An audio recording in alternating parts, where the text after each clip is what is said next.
This is the Troll Patrol, live with Justin Freakin. Old man speech was supposed to start about 20 minutes ago and has still not started. Biden is indeed late. DJ Dub, good afternoon. Venus, Ducky, Lazy Eyes, welcome. I was debating whether to come on and do this speech. Biden getting ready to speak after being briefed by Homeland Security. Clinically, good afternoon. Diggs, my friend. How are you? Good to see you. So I've got the White House up over here. He is still not wandered out on to the stage. Once again, if you guys are good, I have a police chase for you. We had a police chase, broke 100 miles per hour last night. So be good for a Biden speech, then we'll do a police chase. How's that sound for your Sunday afternoon? Sparkles, what do now? Indeed.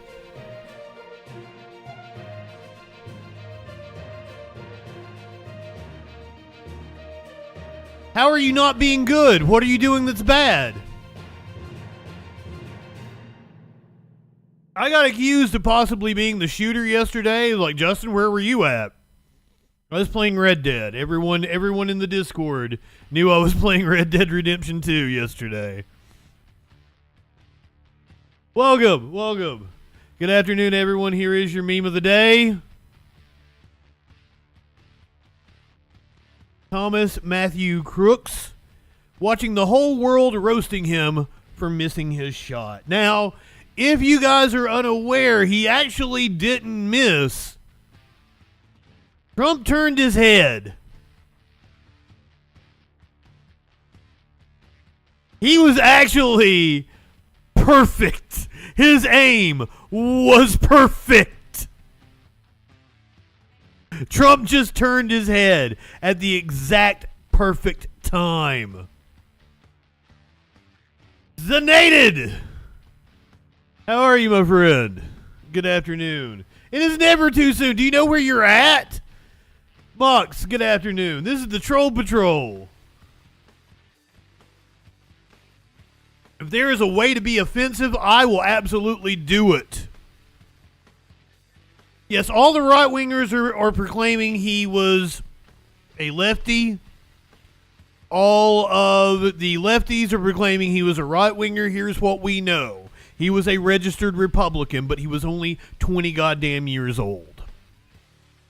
I think I was still a registered Republican at 20. He apparently made one donation on January 20th, 2021, on January 6th. No, it was the inauguration. It was on January 20th. He made the donation on January 20th, 2021, $15 to Act Blue.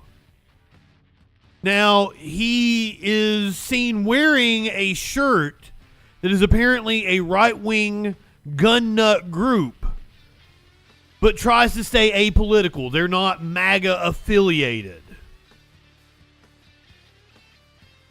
You possibly have seen a lot of people talking about his social media, but we have no confirmed social media as of this time. So if you see anybody talking about what he said on his social media, no confirmed social media as of this time. So that's what we know about Thomas Matthew Crooks. I do have some other footage that came out after we got off the stream last night. If you guys want the rundown that we did, we can do that as well for anybody that might have missed it. But I feel like everybody knows the news and has seen the video at this point in time. We are currently awaiting remarks from President Joe Biden. He spoke with Trump apparently right after we got off stream last night. Trump and Biden linked up. We do not know what they talked about. The Trump campaign released a video of him getting off of a plane. Yeah, Ducky, I'm sorry. I'm doing my news thing. I'm being my news reporter, trying to give you all the facts and info and all that good shit. I can tell you that I'm not high enough for this. And I really thought Biden would be on already, and he is not. What is definitely, it is definitely emboldened the Trump supporters in all the political groups I'm in. My God.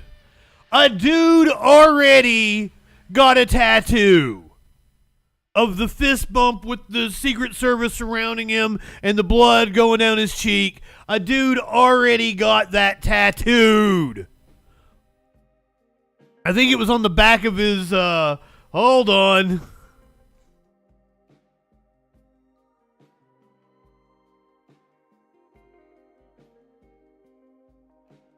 I didn't save it, so I'll have to,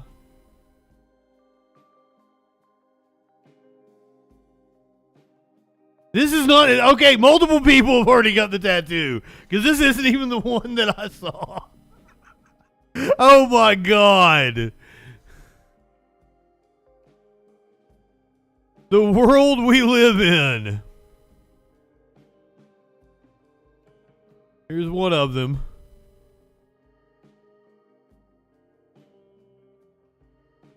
I've got the White House up. They are not live yet. Well, I mean, their channel is live. They just don't have anything on it yet. I'm not even seeing the one I saw earlier.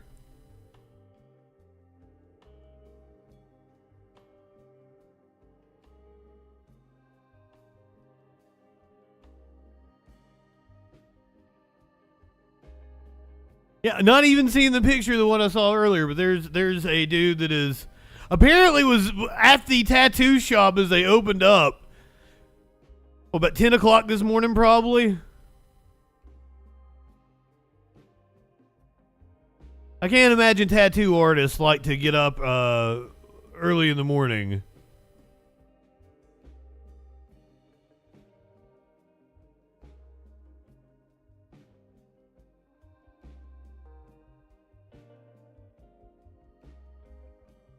All kinds of conspiracies going.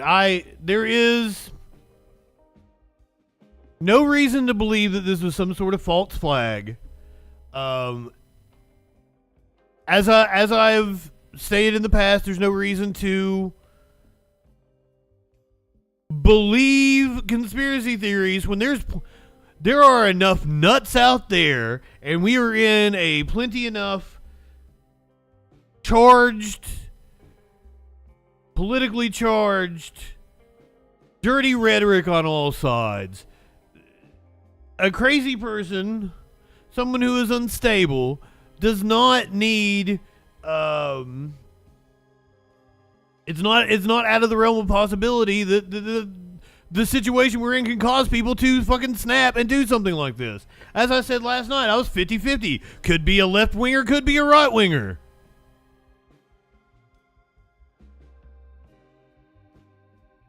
There is plenty of reason to question the competency of Secret Service. Now, people will be that will spur a lot of conspiracy theories. Well, the Secret Service wouldn't let a shooter, especially with people that were yelling "shooter, shooter," and pointing him out. Well, the Secret Service wouldn't, so it had to be an inside job. No. If there is one thing I can teach you here on this stream, it is that law enforcement is incompetent. Law enforcement is incompetent. So the idea, not a conjurer, good afternoon. So the idea that the Secret Service dropped the ball, not out of their own possibility.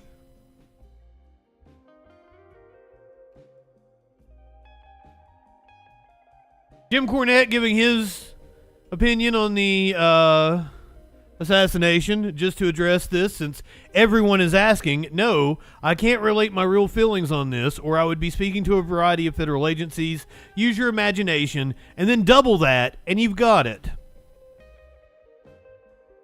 Oh no, I've already seen the DEI thing about the Secret Service agent. Totally. Nope. Didn't know that was coming.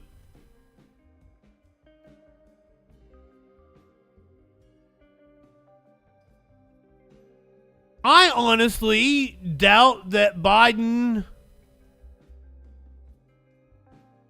is thinking about this from a campaign. Like, the dude seems to be a genuine guy. I absolutely can believe that he thinks he's doing the right thing. We're going to check on Donald, yada, yada, yada. This is horrible. I can believe that. So I'm sure there's people around him that are thinking about it in terms of like the campaign, but I doubt he is. If he's going to drop out, it needs to be Wednesday. He needs to do it Wednesday. Pulling all the ads makes no fucking sense.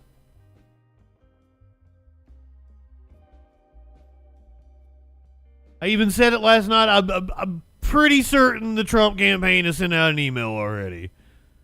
They had not as of like 11 o'clock last night.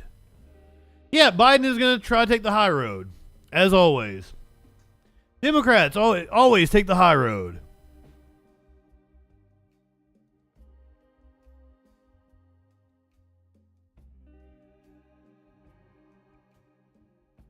Still waiting. He was supposed to speak about 30 minutes ago. Apparently he was going to Texas tomorrow and has rescheduled that trip. Will not be going to Texas. If he was going to Texas, it was about immigration, so stupid anyway.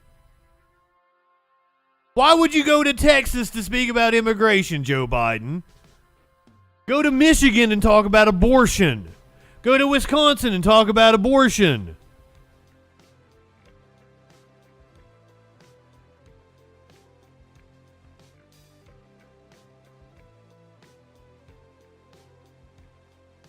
Go to Arizona and talk about abortion. Why are you going to Texas to talk about immigration? Texas is the next state that will flip and go blue. I don't think it's a purple state yet, but it might very well be in 2028. You just go look at the governor's races over the last fucking 20 years.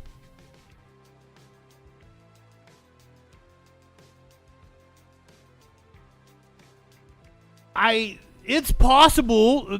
Okay, so if we're looking at the election map, if Biden has a chance at flipping any state, it's North Carolina. That's the, Georgia, Arizona, those are the toss-ups. Then if there is a red state, a state that Trump won that Biden can flip, it's North Carolina. And then the numbers show that the next two states are Texas and Florida. So that should tell you something.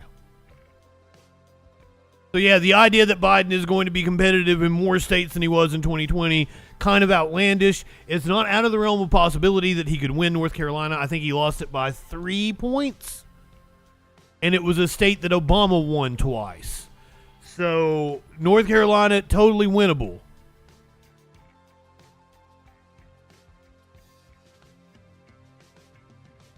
So if there is a state that Joe Biden can be competitive in that he didn't win in 2020, it's North Carolina. Texas would be next, but I wouldn't waste resources in Texas. But what he is assuming it's going to be some national story that the Fox News people will give him credit for going down and talking tough about immigration. It just doesn't work that way.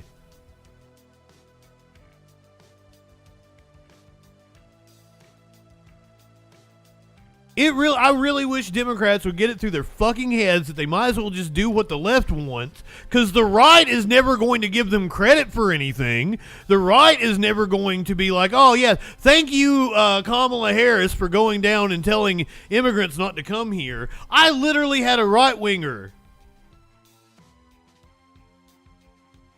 they'll be like, oh, Joe Biden's policy on the border. I was like, well, Kamala Harris went down and told immigrants not to come here. And he's like, well, I might vote for him if she did that. And I was like, here's the fucking video.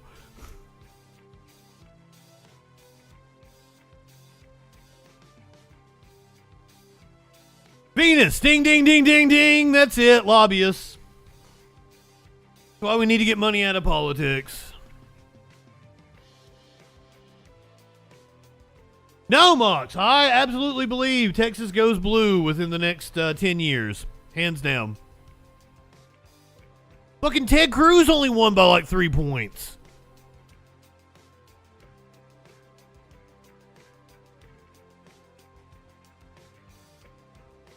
I'm telling you the margins. That may be true. They got no party apparatus, but I'm telling you the numbers. Like, Trump won Texas by double digits in 2016 and only won it by like 5 points in 2020. That's a huge swing. That's how much bluer Texas got in 4 years. We're still waiting on Biden. Biden not coming out yet. Hold on.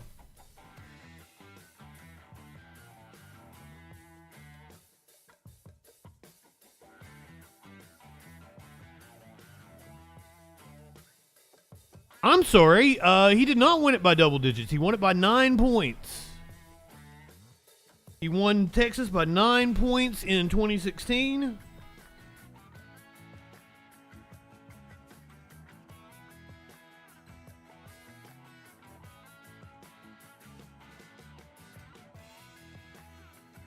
Won it by about 5 in 2020.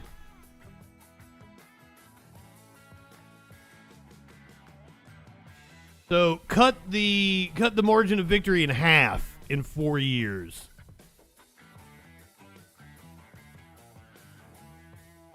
All right, here we go. Possibly.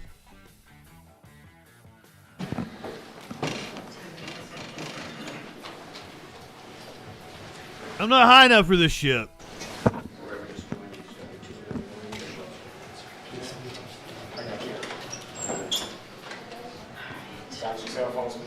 That's fair, Mox, but that's also very popular among Republicans candidate.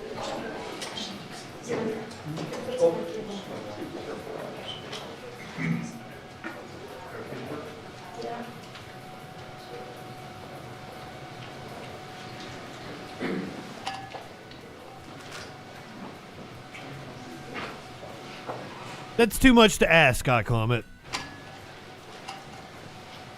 I don't even. Why did he cut his trip short? He was in Delaware.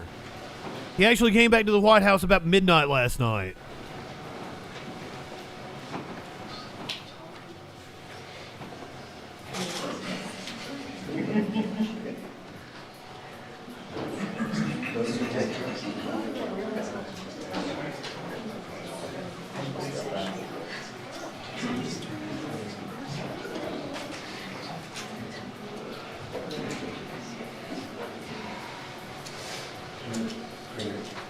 Yeah, that is what this. No, I'm good. What this week is about.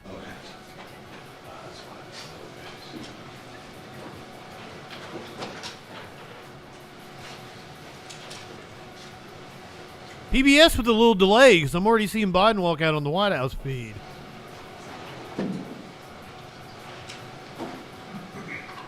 Oh, hold on. I'm not quite live yet. That's why.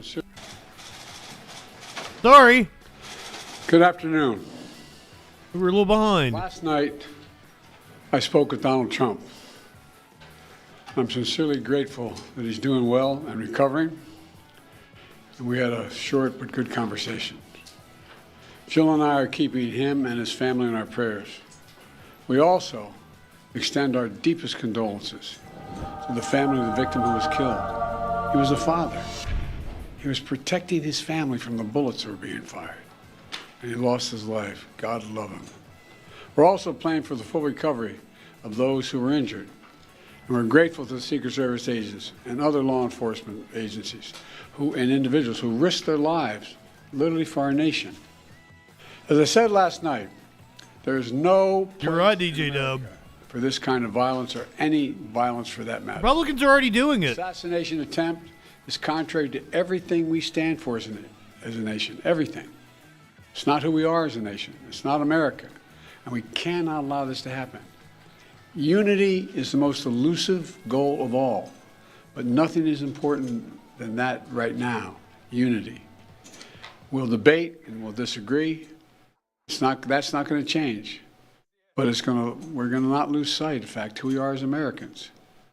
Look, Vice President Harris and I were just briefed in the Situation Room by my Homeland Security team, including the Director of the FBI, the Secretary of Homeland Security, the Attorney General, the Director of the Secret Service, my Homeland Security Advisor, the National Security Advisor, and we're going to continue to be briefed. The FBI is leading this investigation, which is still in its early stages. We don't yet have any information about the motive of the shooter. We know who he is. I urge everyone, please, don't make assumptions about his motives or his affiliations. Let the FBI do their job and their partner agencies do their job. I'm instructed that this investigation be thorough and swift, and the investigators will have every resource they need to get this done. Look, as this investigation continues, here's what we're going to do. First, Mr. Trump, as a former president and nominee of the Republican Party, already receives a heightened level of security. And I've been consistent in my direction to the Secret Service to provide him with every resource, capability, and protective measure necessary to ensure his continued safety. Second, I've directed the head of the Secret Service to review all security measures for the Republican National Convention, which is scheduled to start tomorrow. Starts tomorrow. Third, I've directed For those of you who have been looking forward to 5 nights a week at Troll Patrol, to assess exactly what happened. you get it this week. And we'll share the results of that independent review with the American people as well. And finally, I'll be speaking more about this tonight at greater length from the Oval Office. We must unite as one nation. We must unite as one nation to demonstrate who we are. And so may God bless you all, and may God protect our troops. Thank you very much. Mr. President, when you spoke to President Trump yesterday, what did he tell you, sir? Mr. President, shifting your campaign strategy, Mr. President, do you regret? Assassination attempts will continue until morale improves. Well, we came out for that, but lucky for you, I've got a car chase. There was a car chase. There was a mass shooting. Don't think I'm going to leave you empty-handed. Okay, thanks. Well, not today, Warlord. Maybe next weekend. I didn't notice.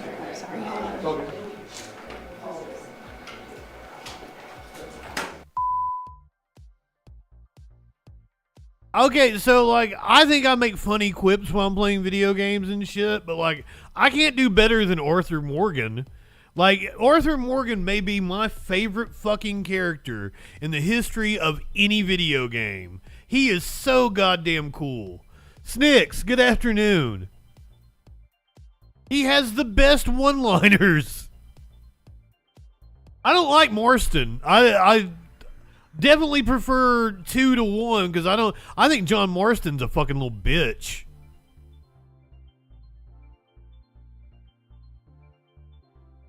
I thought that when I was playing the game originally. Arthur Morgan, however, most badass, outlaw, cowboy, whatever the fuck you want to call him. Love his voice. Love his cadence. Like, he's got great one-liners. He's a good-hearted man. He'll stop and help people out.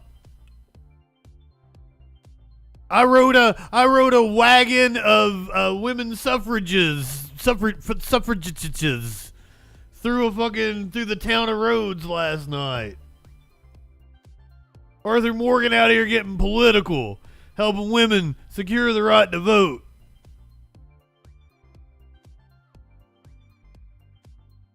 Anyway, someone in the chat brought up that Trump will be blaming Biden for the assassination attempt by the end of the week. You don't even have to wait. Republicans already out here blaming Biden for it. Well, everything he said before has been very shallow and they've been very hollow. They don't carry out. Let's see what happens the week after the convention when they go into their convention, what they start saying. Because for them to come out now and say we need to calm things down after they've been spewing this vitriol, I mean, comparing Trump to to Hitler, just the all of it. It is a manifestation of what they brought upon us. It is not the Republicans' fault. And I hope we stay firm. I think President Trump putting his hands up in there, his fist up there saying, fight, fight, fight. Again, I saw ABC was calling him out for that. You know, this country, we're on the verge of losing everything we hold precious and dear to our nation. I said before this, they're going to take us without a shot, and they almost took us with a shot. Only thing I would see is if Joe Biden just said, I quit, I'm out. Because this is a product of his liberal teachings and what they've been spewing out in Washington, at least for the last 4 years, if not the last 12 years. All right, so there you have it. As we Less than 24 hours. They're on Fox News blaming Biden. No pushback from the hosts or anything. We got RFK out here trying to fucking suck Trump's ass. I don't know what is the political expedience to RFK coming out and giving this statement. I sent a message out, a note out to President Trump tonight and to his family, telling him how relieved I am that he was not more badly injured, wishing him a quick recovery. I'm thanking him for his courage during that event, which was inspirational. Inspirational. So telling him that Cheryl and I are praying for him. Our whole family is praying for him, for Melania, and for his family, not only for his quick recovery, but for his continued safety during this campaign. Can you imagine? When he says Cheryl, he means Cheryl Hines, famous for being Cheryl David in Curb Your Enthusiasm. Famous Hollywood liberal Cheryl Hines.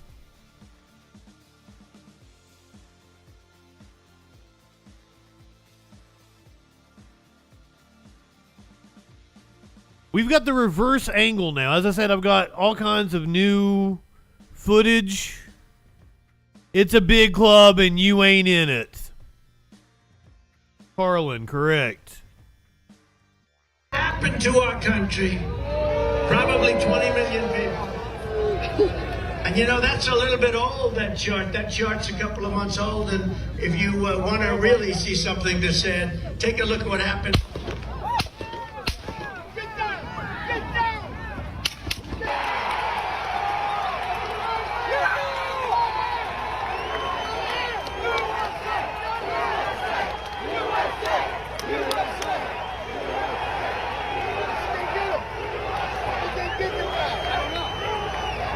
This is the reverse angle. We've seen it from the front.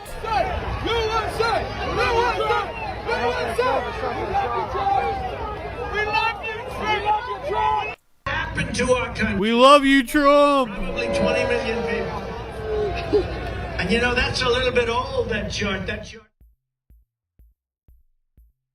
RFK was speaking at like a press event after winning the California primary. He was at I guess you could call it a campaign event. It was like a victory rally at a hotel, and he was in the kitchen when it happened.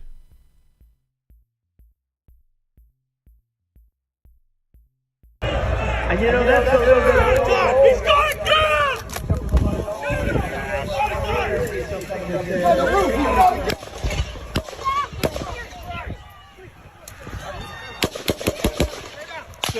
So this is multiple people. We've now seen multiple witnesses say they alerted law enforcement and said, he's on the roof, he's got a gun.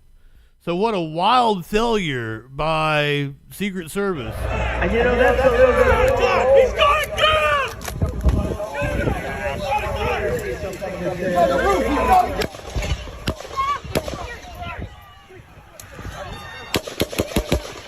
Stay under here.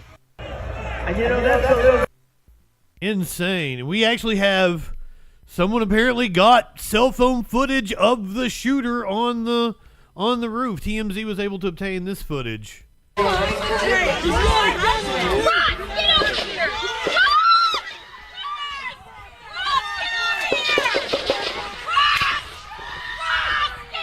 one event goer died. 2 more are critically injured. We don't have an update on them.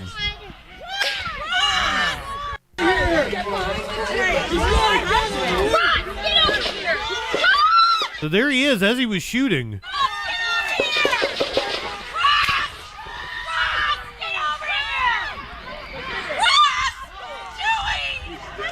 I hope he's turning this way. Be careful, guys.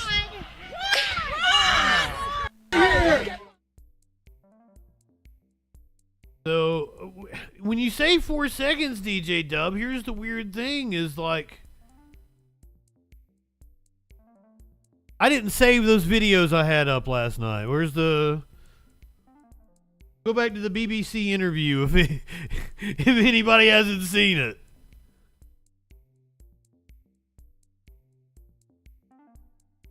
The dude is talking about how he alerted law enforcement as he's climbing up the building. So it's not that they just had 4 seconds. They had plenty of time. You weren't inside the event, nope, but you were just outside. Tell us what you saw. So we had a party here all day. You can see behind us at the Brinkles Farming Greenhouse here. We had a party. And we all decided, hey, you know, when we hear Trump up there, we're going to walk up through the field, stand by the trees up there under the shade, and watch and listen to the rally, right? We couldn't see him, but we could hear him. So we walked up, and probably 5 to 7 minutes of Trump speaking. I'm estimating here. I have no idea, you know. But we noticed a guy crawling, bear crawling up the roof of the building beside us, 50 feet away from us. So we're standing there, and, you know, we're pointing at the guy crawling up the roof. And he had a gun, right? He had a rifle. We could clearly see him. He had a gun. Absolutely. We're pointing at him. The police are down there running around on the ground. We're like, hey, man, there's a guy on the roof with a rifle. And the police were like, huh, what? You know, like they didn't know what was going on. You know, we're like, hey, right here on the roof. We can see him from right here. We see him. You know, he's crawling. And next thing you know, I'm thinking to myself, I'm like, why is Trump still speaking? Why have they not pulled him off the stage? I'm standing there pointing at him for, 2 or 3 minutes. Secret Service is looking at us. This is Chucky from the Rugrats as an adult, in case you guys didn't know. That's what that hairstyle is. Chucky became a Trump supporter, lives in the backwoods of Pennsylvania. He did apparently have, fatigues on, that he was dressed similar to a law enforcement type. There is the idea that there are all sorts of law enforcement agencies on the ground there, right? There's local sheriff, there might be state police, but the Secret Service is in charge. From the top of the barn, I'm pointing at that roof, just standing there like this, and next thing you know, 5 shots ring out. So you're certain that the shots came from that guy on the roof? 100%. 100%. And he was up there for a couple of minutes. He was up there. You saw him up there for a couple of minutes. Absolutely. At least 3. And law enforcement is incompetent. We were telling the police. We were pointing at them for the Secret Service, who were looking at us from the top of the barn. They were looking at us the whole time when we were standing by that tree. Could they see binoculars? Could they see him? Probably not, because the roof, the way the slope went, he was behind where they could see. But why is there not Secret Service? I didn't notice this last night. Apparently, oh, it's Trump. I thought it was a koozie that had Biden on it and said wanted, but apparently it's like the Trump mugshot and says wanted. Probably says like for president under it. Behind where they could see, but why is there not Secret Service on all of these roofs here? I mean, this is not a big place. Did you see, obviously everyone, when the shooting started, everyone was very panicked. Did you see what happened to him at all? Oh yeah, they blew his head off. Okay, sorry. Secret Service blew his head off. Okay, just be careful because we don't quite know who's watching, but you're pretty sure they shot. He did indeed get his head blown off. If you guys have seen the picture, the Secret Service blew his head off. The guy? Absolutely, 100%. Okay. Yep. You saw that happen? Yep. Okay. Yep. And did you see them go up to him afterwards, or?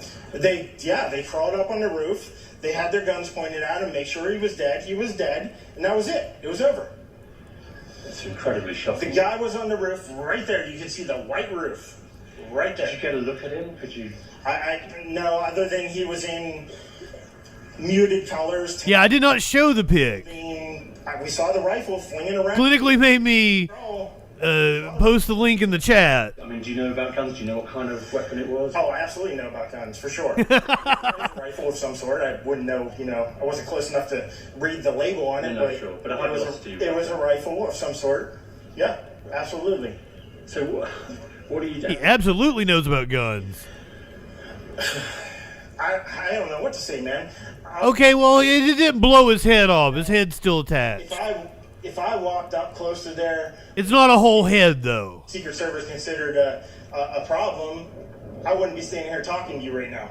But I don't know why a guy who we're standing there pointing out to police and Secret Service is crawling up the roof. Oh, yeah, that picture is going to be in textbooks. Right there by that tree.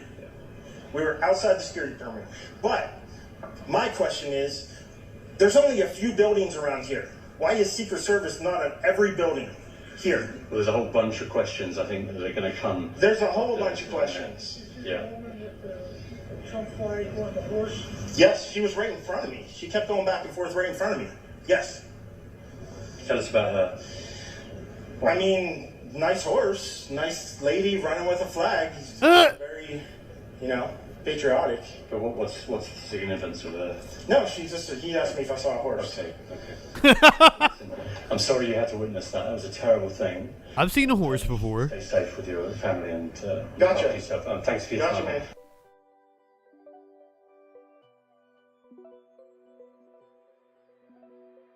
So that gets you caught up. Let me hit you with this picture. If you haven't seen this picture, it is insane. It is.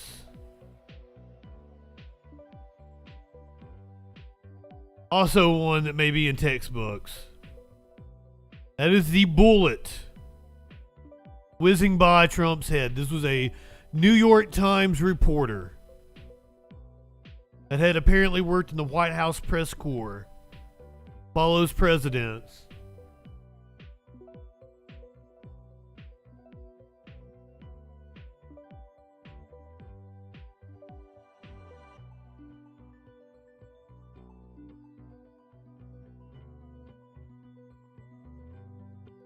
It was rapid fire.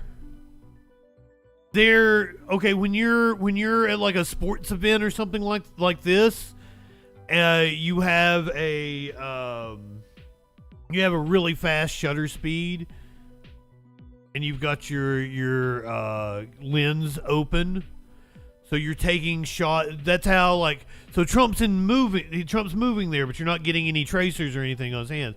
So this is like they're taking as if it was like a sporting event. Just taking high speed clicks. Because they've got, I think this was a different reporter. And this was their series of pictures that they took. There's the bullet.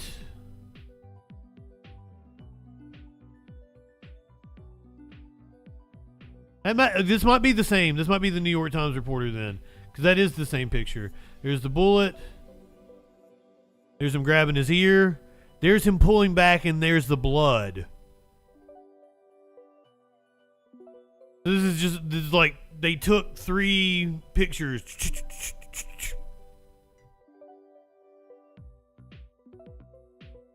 Insane that they were able to catch the bullet.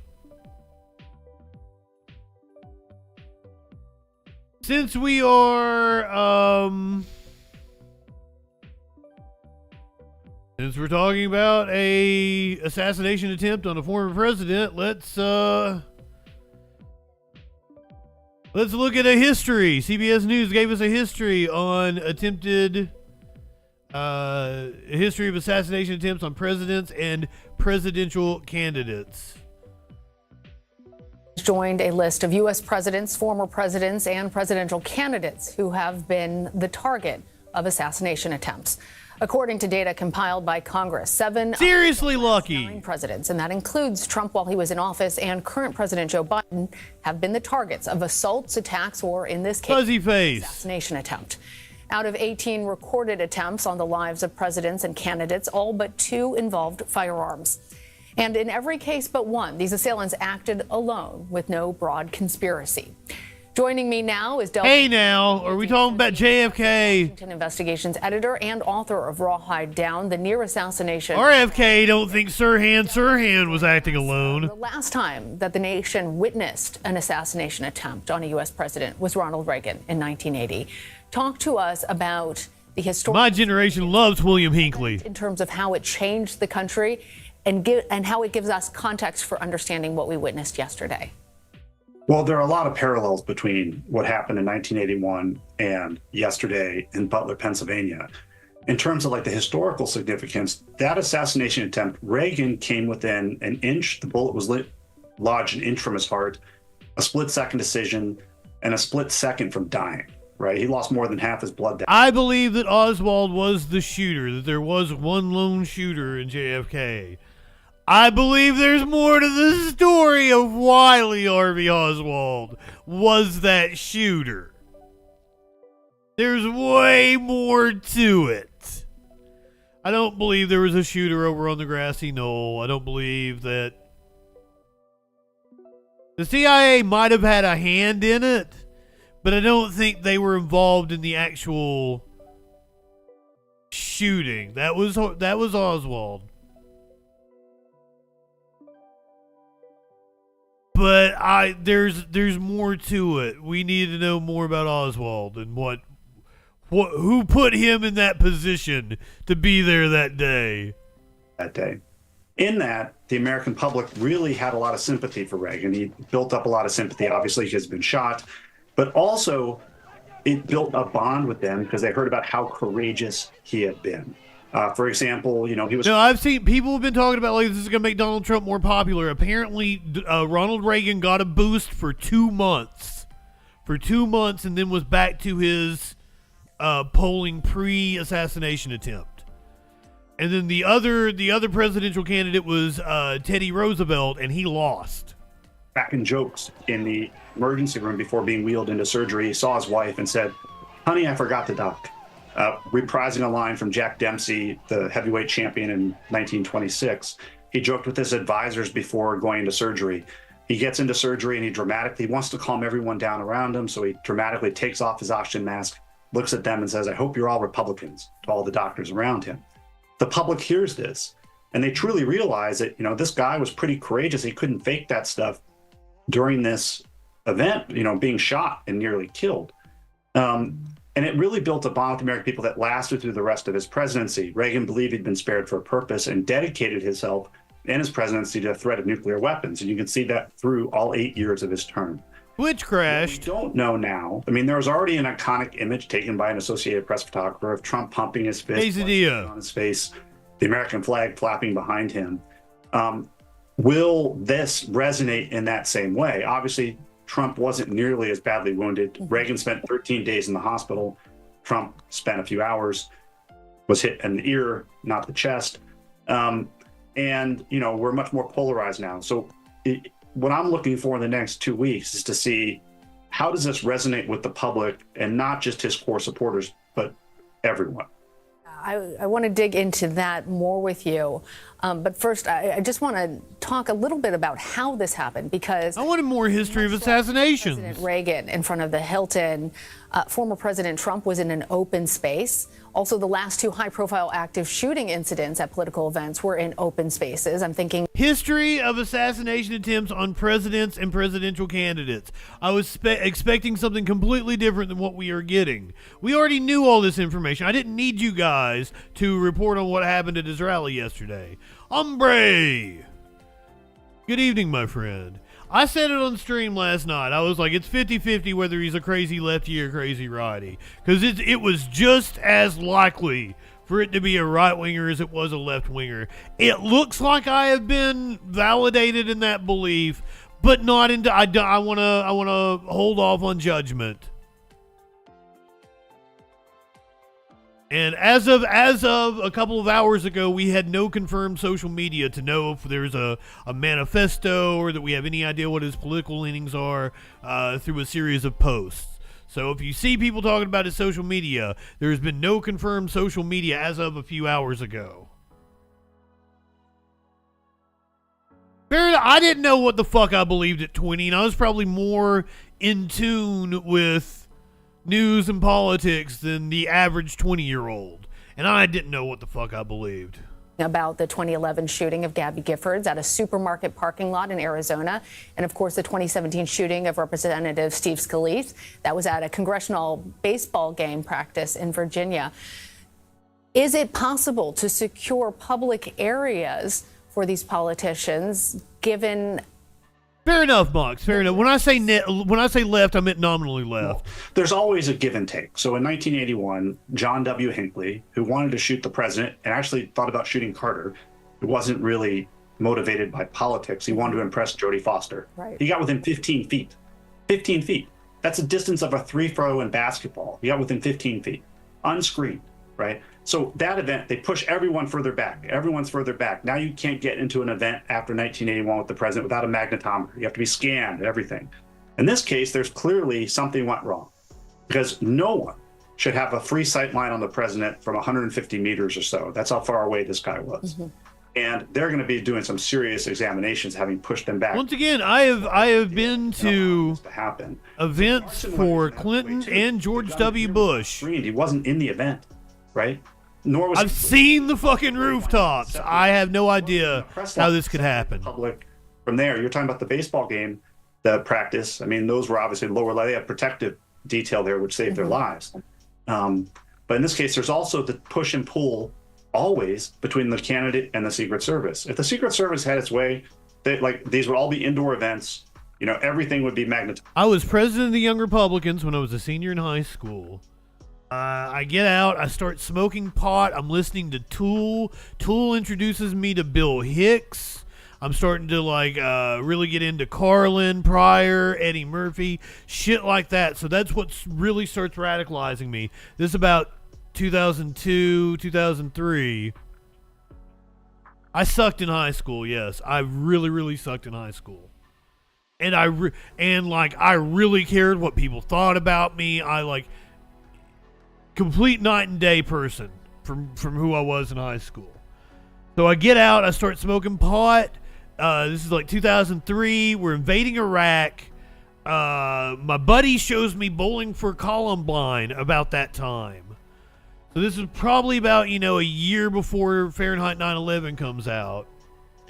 I'm really getting into Bill Hicks, and Bill Hicks is talking about George Bush invading Iraq as George W. Bush is invading Iraq. And that's what radicalized me to a more leftist position. But at the same time, what media do you have to consume? Michael Moore and MSNBC are about all you really have in the early 2000s. Keith Olbermann starts going on a tear. I got really into Keith Olbermann in the mid-2000s. But even then, I was still like a conspiracy nut. While I would say I was on the left, I had far more of a libertarian slant, and definitely, was conspiratorial. I thought 9/11 was an inside job. I was really into Alex Jones. I mean, this is like I was watching Alex Jones shit before YouTube was even a thing. I think I got turned on to him by the Loose Change 9/11 documentary, and then there was the Zeitgeist movie. If you guys have seen Zeitgeist, holy shit. That movie blew my fucking 2005, something like that. That movie blew my fucking mind. So then I go back to college in 2009, and the very first class I take is philosophy as a conversation. It's just sitting around arguing. Now I wasn't a philosophy major when I went, because I'm a broadcasting major. That was the class I needed to take for my, elective in whatever in that category. It's the very first class I had when I went back to college. And after the first or second class, the professor takes me, can you stay after class? Like, takes me aside. Is like, have you thought about being a philosophy major? And that's how I became a double major, and it was the logic classes, practical reasoning, those kind of that made me have to question, my conspiratorial views and mindset on things. I was raised by, my dad was a hippie and was a hardcore druggie and shit. But he was kind of an apolitical hippie. Like, he didn't care. Neither of my parents cared about it. They did not care about religion. They did not care about politics. And that's kind of one of the reasons why because, like, people always assume that I came from, like, a hyper-religious family to be as anti-religious as I am. And I'm like, no, my parents didn't give a shit. My grandparents went to the dog track on Sundays. My mom liked to sleep in. There was no fucking church for us. So that's a brief history of my views and shit. Have a magnetometer. No one would get anywhere close to anyone. But that's not what the politicians want. Yeah. I wish I'd made more coffee. And go explore the world. Remember, Bill Clinton would jog on the mall. Right? So there's this, what do you allow? I'd say my mom believes in God. Assessment every single time. She just doesn't care that much. And but Gira, welcome, my friend. Back to this place in history and what it might portend for the future. Torgal says I should make coffee. I'm making coffee. A cooling of the temperature or a back and forth and an escalation of heated rhetoric. I'm thinking about Reagan cracked several jokes. You mentioned two of them.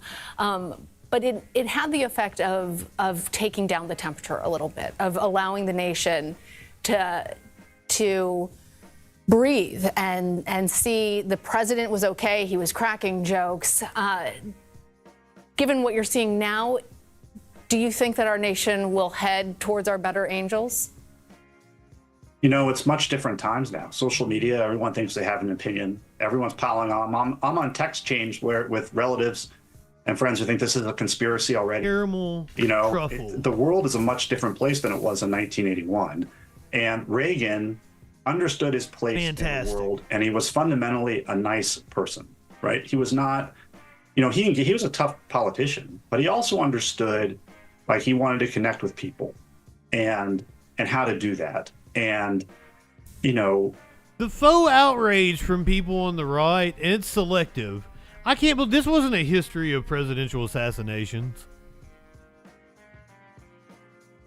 Here's the thing, is Trump mocked Paul Pelosi getting attacked. Trump mocks people regularly. Called soldiers suckers and losers. So, like, it is insane for anyone on the right to be like, oh, I can't believe you would act like that. Blah, blah, blah. Like, what? How hypocritical. Yeah, Reagan was a nice person. He was a charismatic person. I bet if you met Ronald Reagan, he made you feel like you were, like, the only person in the world. That's why he made a good politician.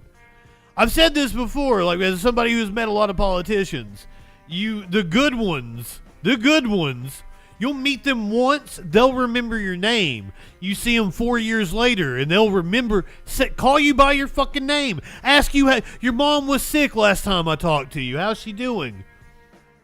That sort of thing. And that's retail politics, baby. That's how it worked before the internet.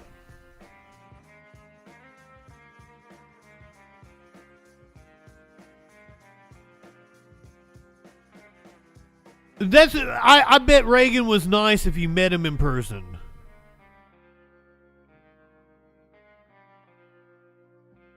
I wouldn't be so sure to anyone who thinks that this has secured Trump the victory.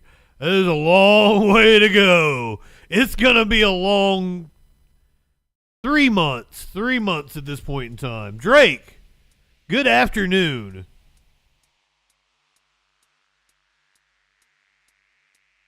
Welcome. Remember last night when I hit the mass shooting graphic and we had 4 people shot? We had 4 people shot at the Trump rally, so it classifies as a mass shooting. We didn't know it was 4 people at the time, though. So I was a little worried that I had falsely used the "It's Just Another Day in Mass Shooting USA" graphic. However, I was like, well, it's the USA. I'm probably a mass shooting going on right now as we speak.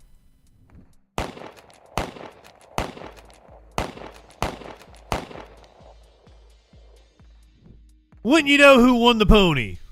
Attempted assassination and Crook's background in just a moment. But right now, first, late breaking news here at home, where a mass shooting at a Birmingham nightclub, 13 people shot. 4 of them are dead this morning. Birmingham police say at least one suspect fired shots from the parking lot of the club on 27th Street North. And we are currently, you can find me in the club, what led to this shooting. Now, no arrest has been made at this point, but if you have any information, you're asked to call Crime Stoppers. That number is 205-254-7777.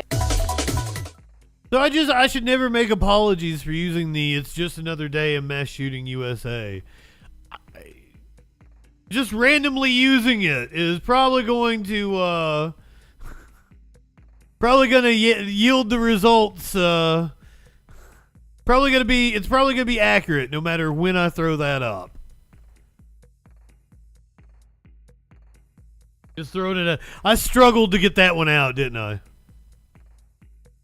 You guys know what time it is. Now with this pursuit, live coverage as LAPD tells us. This was last night. Pursuing a shooting suspect in the city of El Monte, making its way now on the 10 freeway toward downtown. This is 10 East. Look at the speeds. Our extreme nav picking up speeds of well above 100 Looks like a caddy. miles per hour. And Laura, we have also learned that within this pursuit, an officer's vehicle crashed and another had a flat tire. And we know, of course, Marlon, situations like this where you have I don't know if it had that detail. You know, that's what kind of club it was. A felony. So this person who is leading authorities on this pursuit has everything to gain by trying to get away. It's now about 10:40 at night. People are out. It's, you know, it's a weekend night, so people are out. And at this point, they have to try to isolate on him so that he doesn't get too deep into downtown, where you're going to find many... Amazing traffic is not worse at... And it only escalates from there. 10 o'clock on a Saturday night in L.A. Sun from the chopper above. We do have Justin O'Brien in Skyfox to help us cover this pursuit tonight. Justin, what are you hearing? Yeah, Marla, I'm hearing this pursuit started out in the South LA area. A gentleman got on the 110 freeway at Slauson, headed towards downtown, high speeds, as you can see there, and has eventually got here onto the 10 freeway. I do understand is a shooting suspect, and the officers from the 77th Division LAPD in pursuit. They're considering handing it over to the CHP or asking for CHP. They're apparently a shooting suspect. At the moment here, you can see that LAPD vehicle there, several hundred yards behind, but certainly trying to warn other traffic on the freeway here tonight that this crazy guy is speeding up behind them, and just to give other drivers a little bit of warning, Marla and Laura. How close is he to the interchange there? Wow. I think he may have just... Then it got up to 150. Freeway interchange there, Laura. And this area out here, we're in the Baldwin Park area.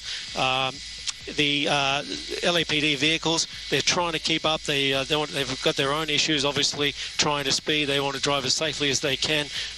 Seriously, Drake. You can see we're talking 10 o'clock on a Saturday night. Is this not wild?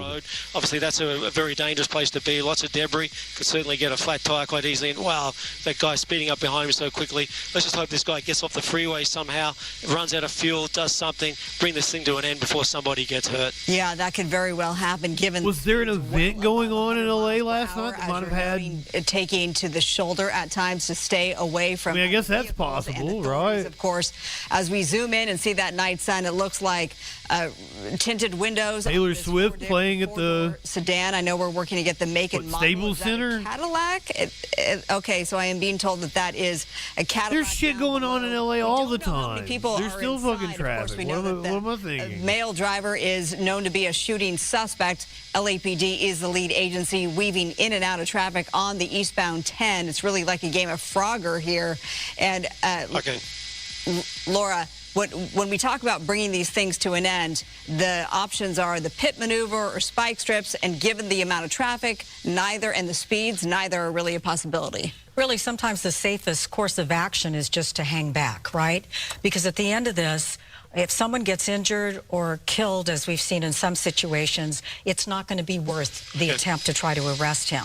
So all this is evaluated on a case-by-case basis. There is a lot of discussion going on through the various agencies about how to best handle this. But as we're watching here live on Fox 11 at 10:44, Marley, you can see that he's weaving in and out of traffic.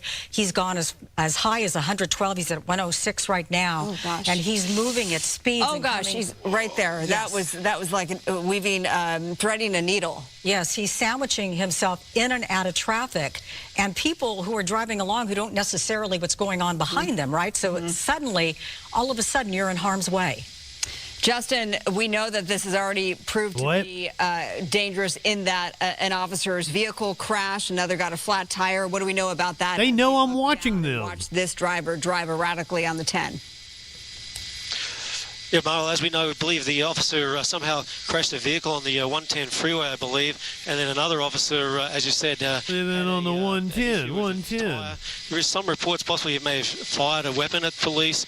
I've heard the police talk about the term package. That usually refers to some type of weapon. No. So it's certainly they want to get this guy into custody tonight. They're following along as safely as they can. Thank God that Night Sun is there, at least to try and help us keep an eye and see where this vehicle is, but also give a little bit of warning to anybody out here in the St. Gabriel Valley area, West Covina, that there is a chase that's happening. High speeds. Could the lack of traffic have to do with the Trump assassination? This gentleman. So was that a big enough TV event that people would be... We do not know what the offense was, why police, whether they... Watching TV? ...have been watching him, or whether it was a traffic violation. Glued to their phones and... YouTube? Speeds out here into West Covina. We don't know much about that original incident then, right? About what the shooting might have been, why authorities were pursuing him in the first place. But it's of course there was a shooting. Has he been brandishing a weapon then from the vehicle as the pursuit ensues? At 100 miles an hour? Unfortunately, we don't have any information that Laura. We just know that police, there was some sort of a shooting suspect, and that's why they were chasing him in the first place. We made our way as quickly as we could from that fire out in Fontana.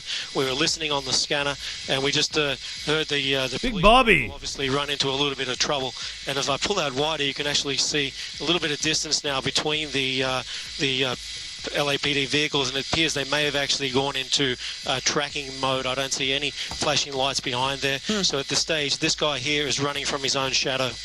Yes, and that's exactly what Laura was just pointing out, that sometimes the course of action that they take, because it gets too dangerous for the general public, which in this case it certainly is, they have decided to back off on the ground. But that does not mean that they have given up on the suspect, as now this driver is going to the far right here, maybe to the shoulder again. They always track from above, from an airship, just as we are from Skyfox. In fact, the two are often in contact with each other, which is helpful. These speeds are just so frightening to see on the eastbound 10, now in the East San Gabriel Valley. Picked this up in El Monte, and here we are now, all these minutes later. I don't know if I trust the radar. Near misses here, Laura. Yeah. And we don't know what's going on behind the scenes, Marla, because often in these situations, you know, they obviously know who the suspect They're is. saying he's doing 110 on the 10. To see if maybe they can reach out to him, get himself to give up. I'm assuming this is a man. We don't know the gender of the person. But all of that... Exactly. The whole point is to try to the profile of somebody who's going to run, to take the suspect 95% is going to be a man. Anyone else injured or potentially killed. So we did do a woman in a chase the other night, and it was fucking wild. Game, but I'm sure that various agencies are working on it at this hour. And when LAPD, currently the lead agency, Justin was referring to the fact that they were reaching out to CHP, the California Highway Patrol, which often takes over pursuits. I also call the California Highway Patrol a bunch of dipshits. Hasn't seemed to have happened yet. Don't leave that part off. Skyfox is cutting in and out just a little bit, but nonetheless, us. We do have a clear picture now of this shooting suspect inside this Cadillac. Maybe I'm hearing from others outside here. This was not the Trump shooter. He did. 2018. Obviously, you can see those tinted windows. We don't know if there's others inside. We can just confirm that LAPD is saying that they are in pursuit of a shooting suspect.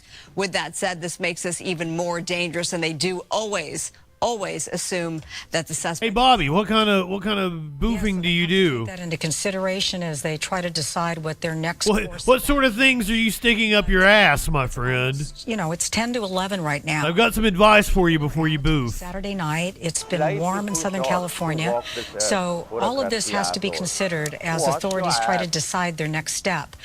At this point, he's going 112. Sparkle's over here boofing coffee. And we watched as he kind of shimmied in between cars. You can imagine being on the freeway. Shimmied. Realizing what's coming up behind you.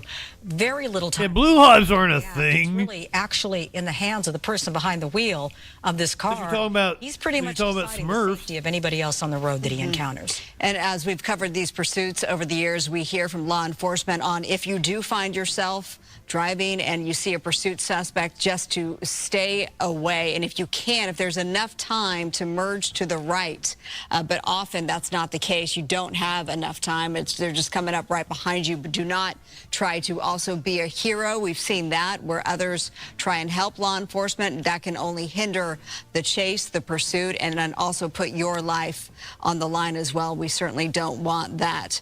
If you do have a loved one out on this Saturday night, and especially in this area, please let them know that this shooting suspect is being pursued by LAPD, and all along when we broke in just a few minutes ago, speeds have been above 100 miles per hour this entire time, so you can tell them, and that's why we're bringing this to you, of course, how dangerous this is to all of these drivers on this late Saturday night.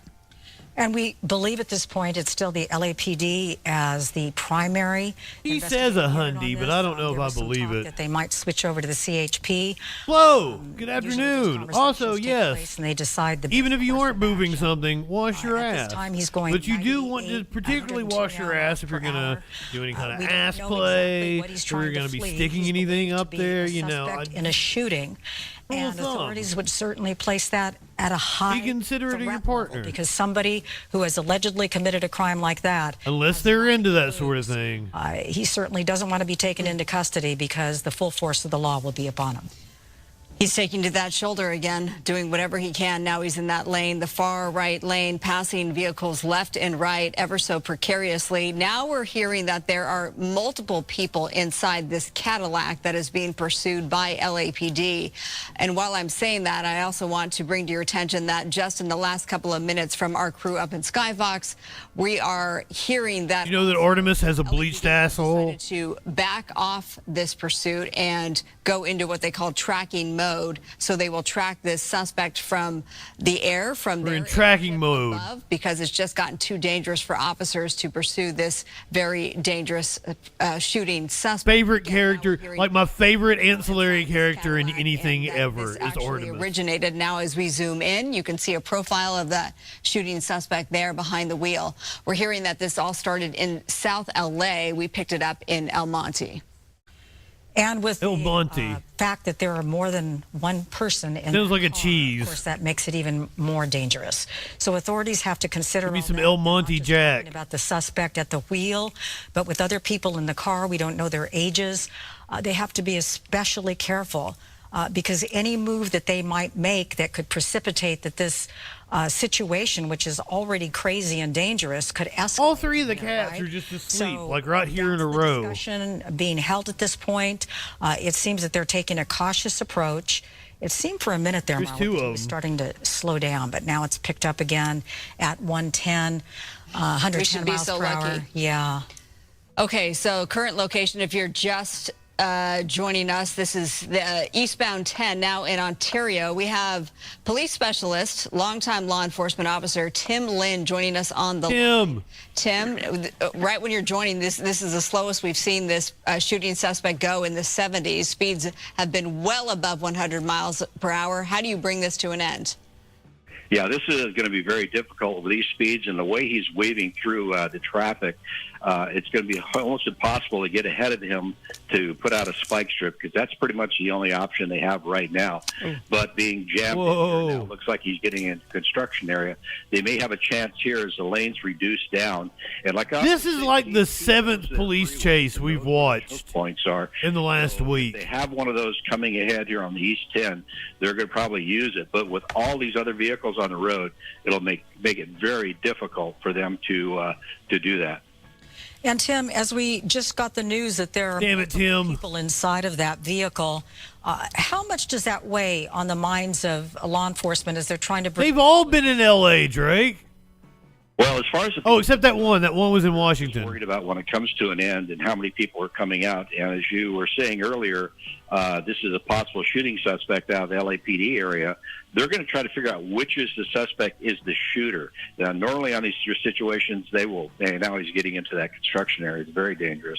But we'll try to go after the driver because that's normally what they'll go after. Are crews working? In a situation like this, your suspect may be in the right rear that you want to watch for him to come out there and keep a track of that passenger. But hopefully they have multiple air units overhead who can then coordinate among themselves to be able to tell which one is going to take what passenger as they come out. And even with the media helicopters overhead, they're able to also assist on keeping track of the folks that are bailing out of the car. But as far as the safety of the people inside the car, they're going to do whatever they can to stop this pursuit because the danger to the public right now is really high at these speeds. And these Cadillacs can really...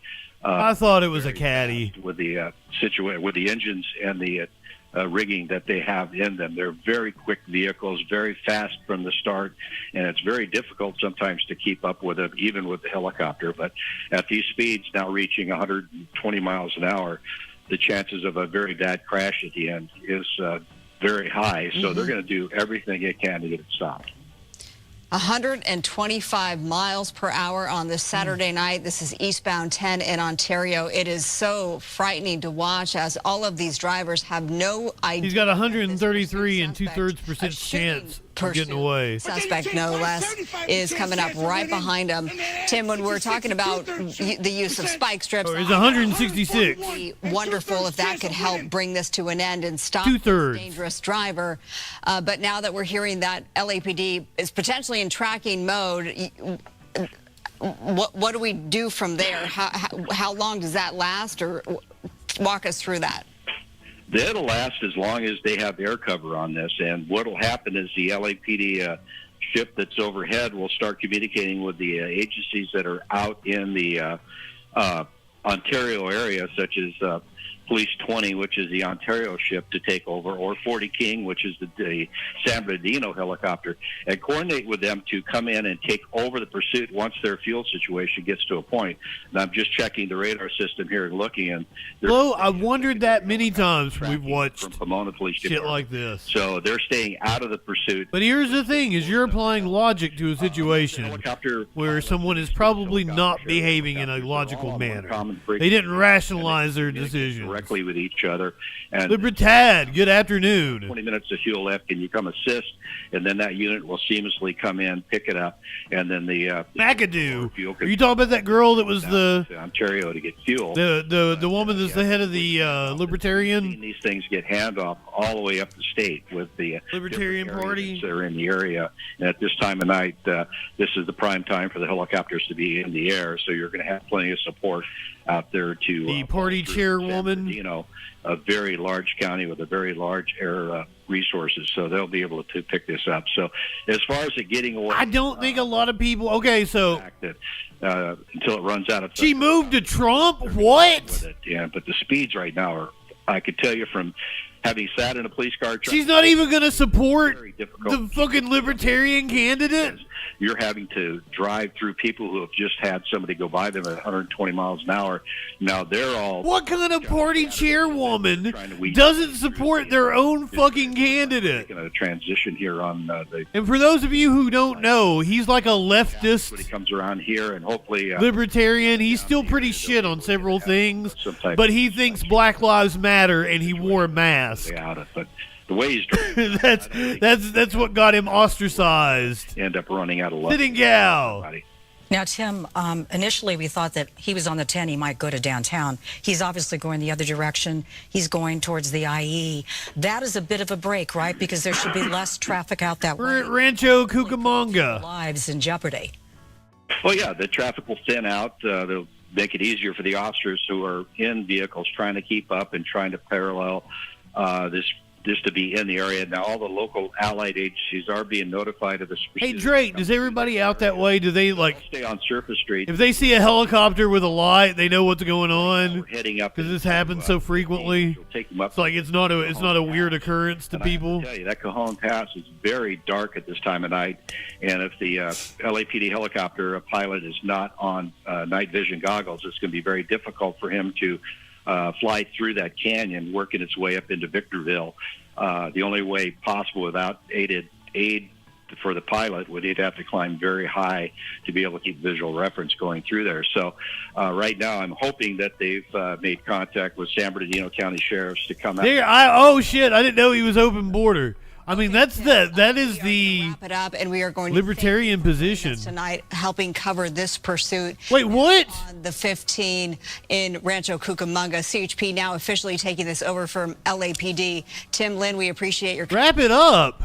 It started, we are told, with a shooting in South LA, and of course, police were in hot pursuit of it, and fortunately, no one's been hurt at these speeds, Marla. What in the shit?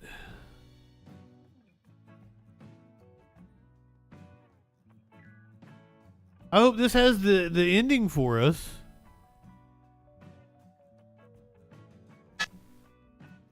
Technical housekeeping upstairs here. We do have that speedometer up now. You can see 110, 105 miles per hour, eastbound on the 10 freeway, driving through Upland now. And I'm going to zoom all the way out and show you, it looks like there may be a closure here on the 10 freeway up ahead. We'll see what this driver does, if he's aware of this closure and if he's going to make moves to get off the freeway at this point.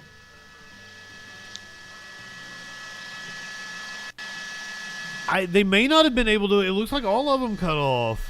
They may not be able to follow them in that canyon area they went to. No confirmation yet, but that is the fear.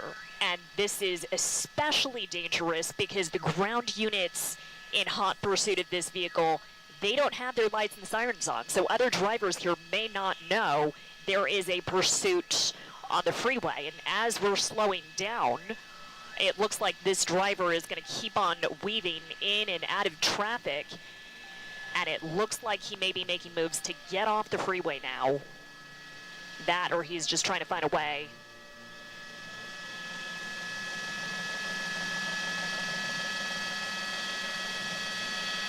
Knocking over these traffic cones. Look at that. Yeah, almost just sideswiped that other car. And no, it doesn't look like this driver's trying to get off the freeway. He's just looking for a way around this traffic, around this closure on the eastbound 10, but still going. Yeah, I don't know that we're going to get a resolution to this, though. Yeah, that's right. So we're not just worried about drivers and the ground units in pursuit here, but possibly workers out on the freeway. I mean, thank goodness for this air unit that's got the night sunlight shining down in this car, because again, driving blacked out, people do not know what is speeding at them.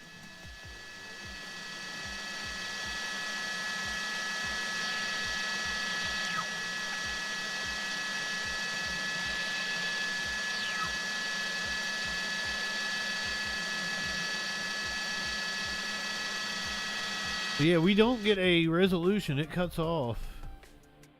But even as we come up on other vehicles here at Rancho Cucamonga, which was where we were in the other one, with this pursuit vehicle, I can give you the news hit on it, though. Apparently the dude is dead. A man is dead, and an LAPD officer is in the hospital after a dangerous and violent series of events. What started late last night in South LA ended more than 70 miles away in San Bernardino County. NBC4's Annette Adeola live in South LA, where a shooting involving police set everything into motion here. Annette, good morning. Hey there, good morning to you, Adrian, Lynette. Hello, everybody. Yeah, and police is still trying to piece together exactly what happened out here, but the scene remains active. A very long night for LAPD officers. It's been nearly 9 hours since this all started. This is the corner of 65th and Flower Streets, just west of the 110 freeway. The area remains roped off. Now, according to LAPD, this all happened around 10:30 p.m. last night when a man got out of a car and went up to a patrol unit with non-uniformed officers that were part of the Vice unit. Moments later, and for reasons that are still unknown, officers opened fire. Now, investigators say the man was taken to a hospital where he later died. But just after those shots were fired, the people who were inside the car with the man who had been struck and killed took off, initiating a police chase. And it was during that pursuit that an LAPD vehicle crashed near the northbound 110, very close to the 51st exit. Now, an officer in one of those patrol units was injured during the crash.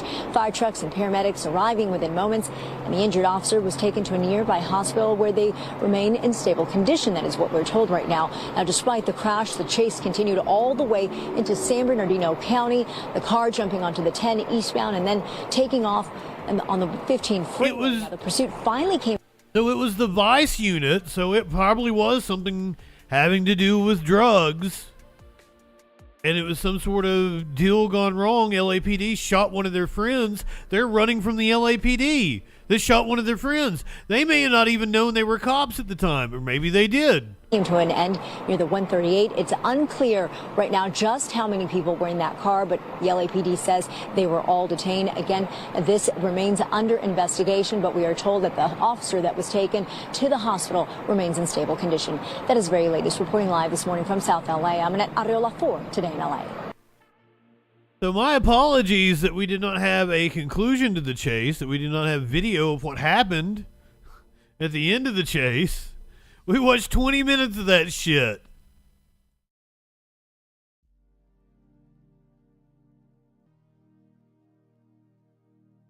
Feel a little let down.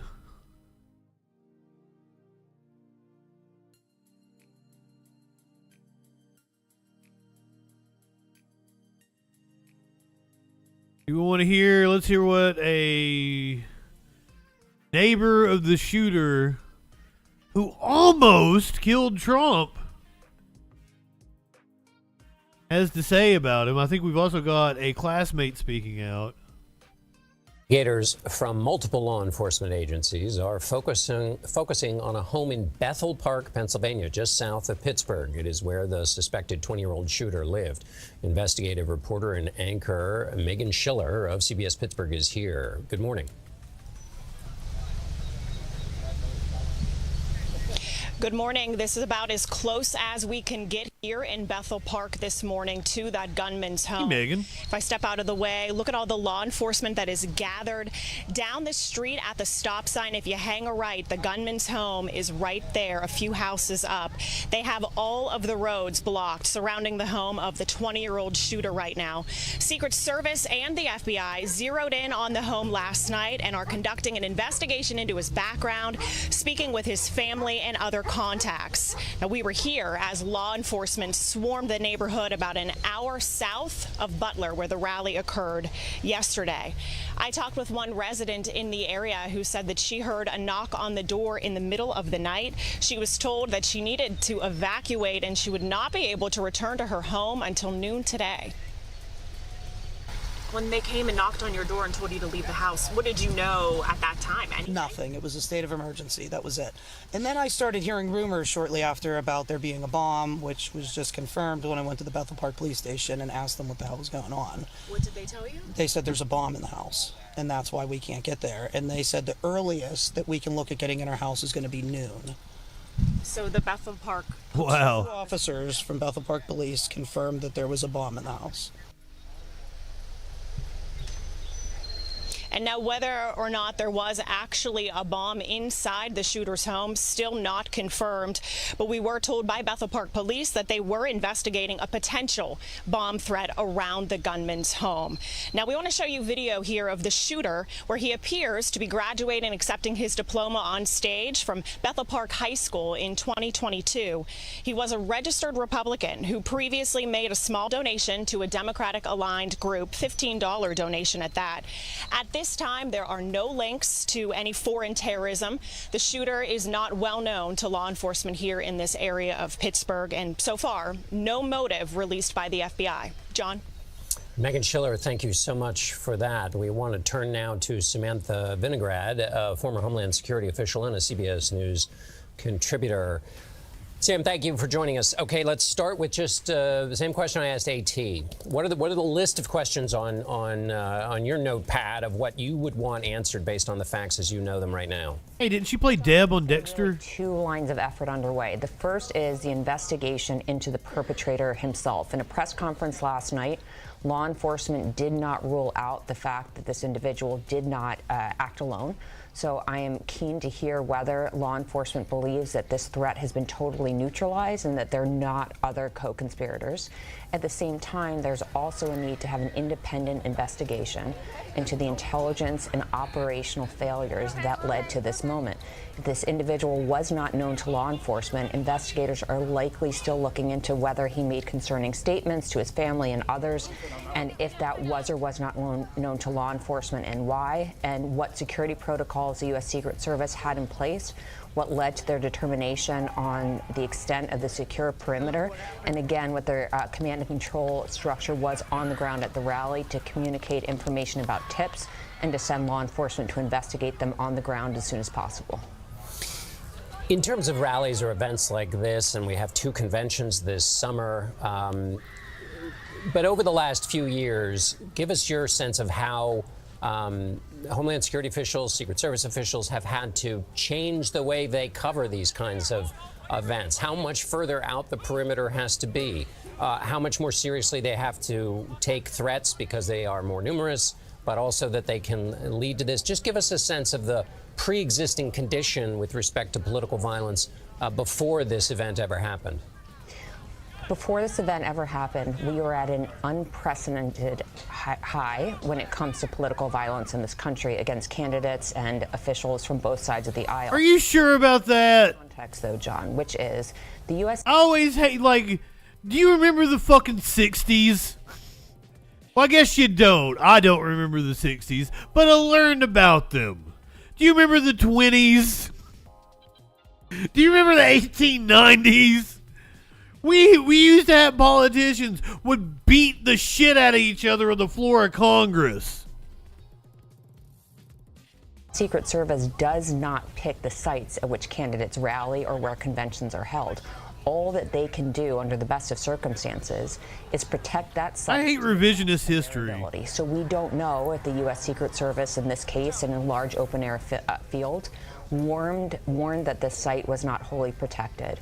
As it pertains to the Republican National Convention, based upon the threat environment, based upon the very public reality that the world... We had a fucking civil war. Weapons were able to strike a man who was perhaps viewed as impenetrable because of his security detail. They will likely now extend the security perimeter out. But John, last point, I will say that resources to protect the president and former president were already at an unprecedented high based upon the fraught threat environment that we just discussed. Samantha Vinograd, thank you so much. Unfortunately, if I remember correctly, the dude that got his ass beat by the congressman with a cane, I do believe he was an abolitionist. But I'm fuzzy. I don't remember the details around the story. Apparently, our shooter, who everyone is bullying today for missing his shot, he was apparently bullied in school every day. Been here. There's a large media presence here. You've had members of the community come and approach us, including one person who said he actually went to high school with this suspected shooter. I want you to listen to a little bit of our conversation there. He was bullied almost every day. In what way? Can you explain?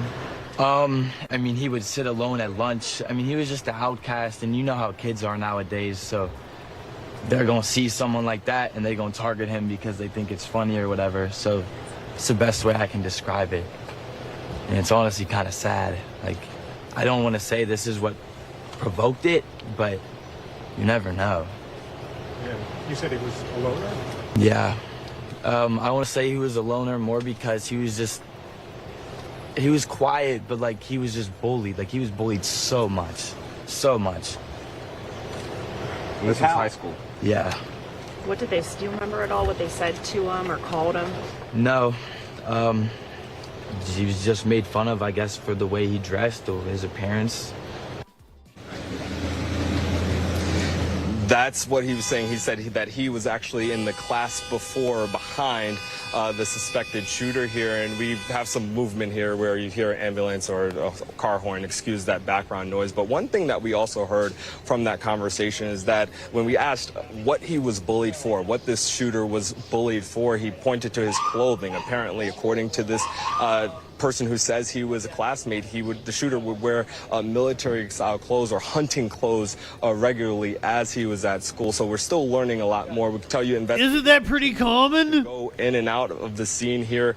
We know multiple agencies are here, not just local police, but the county bomb squad. As I mentioned last night, I saw the ATF here. It's a calm scene. It's not completely evacuated. Many residents are still in their homes behind here, but you can tell.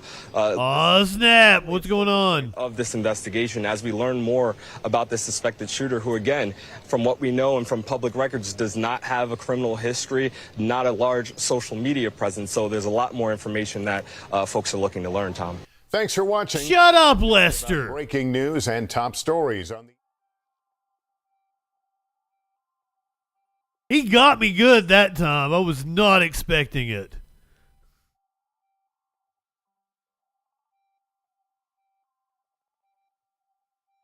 Bernie Sanders was on Meet the Press. Yes, Meet the Press. Meet the Press this morning. Senator Bernie Sanders of Vermont joins me now. Senator Sanders, welcome back to Meet the Press. Thank you. Thank you for being I'm fucking amazing. Not high enough for this Sunday. shit. Senator, I'm wondering if you can give us your reaction to the events that unfolded in Pennsylvania yesterday and what you think needs to happen in this country to prevent this horrific. You say you're looking for additional information. You want everything I've got? I've got all kinds of video that came out overnight. I've got different angles. Here's the craziest thing that I can throw you. First of all, I'll give you the rundown here on the Trump story. This is our meme of the day today. Thomas Matthew Crooks watching the world roasting him for missing a shot.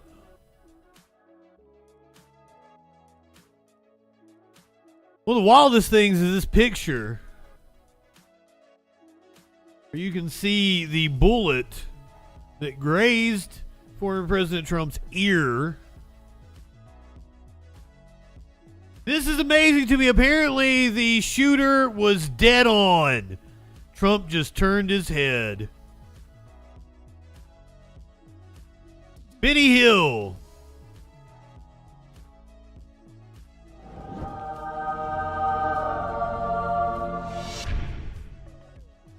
God's will.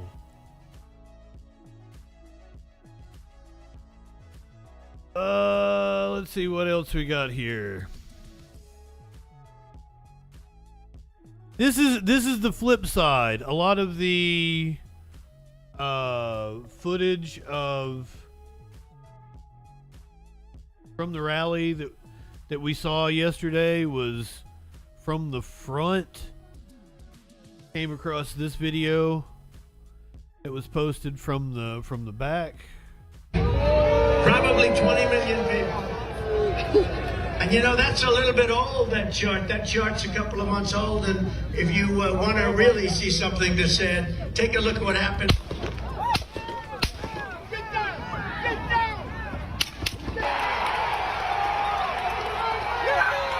A miracle is a violation of the laws of physics. That did not happen.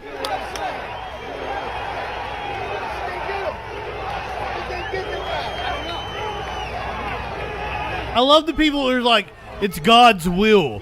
Well, so God killed one of Trump's supporters for just being in the crowd. Was that God's will? Happened to our country, probably 20 million people. And you know, that's a little bit old, that chart. That chart's a couple of months old. And if you... Every time I hear it's time for unity, it's some asshole wanting me to unify with them. Why does unity never mean like fucking you supporting unions or you coming together with me for universal health care, which most of the country wants? Why is it always unity when it's something the right motherfucker? Like this guy has mocked he mocked Nancy Pelosi's husband for getting attacked with a hammer, and you want us to show sympathy towards him. Benny, my friend, that is not a hill that you want to die on. Da-doom. How is there going to be unity? Like, you want us to unify with the dude that literally hates most of us? Is that what you want? He was fucking talking about immigrants. He had a chart up talking about how evil immigrants were when the shot rang out. The most ununifying person in the history of this country. Joey.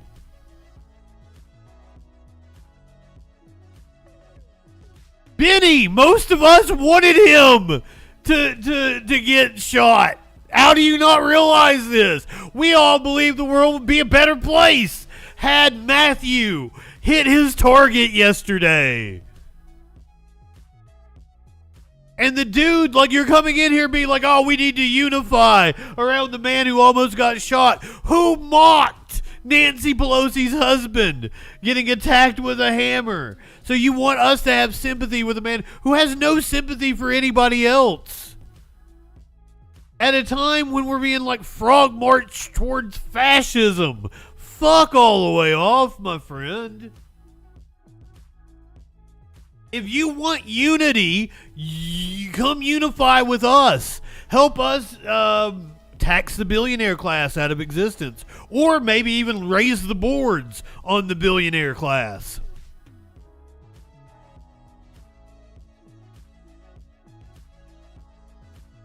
You want unity, unify with... We're leftists. We believe in collective action.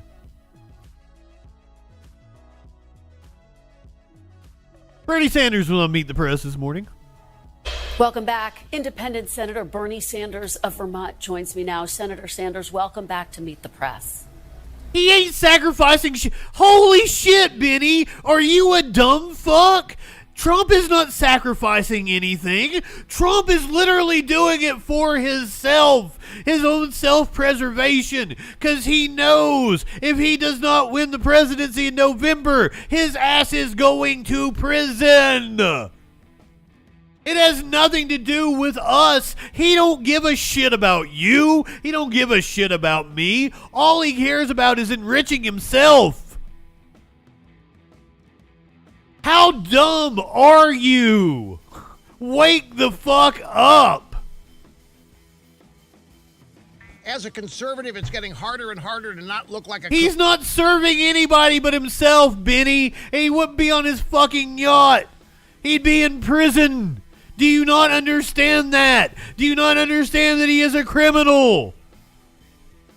You fell for a con man, you stupid fuck. How is Donald Trump serving me in any way, shape, or form? What the fuck has Donald Trump ever done for me? Go on, say it.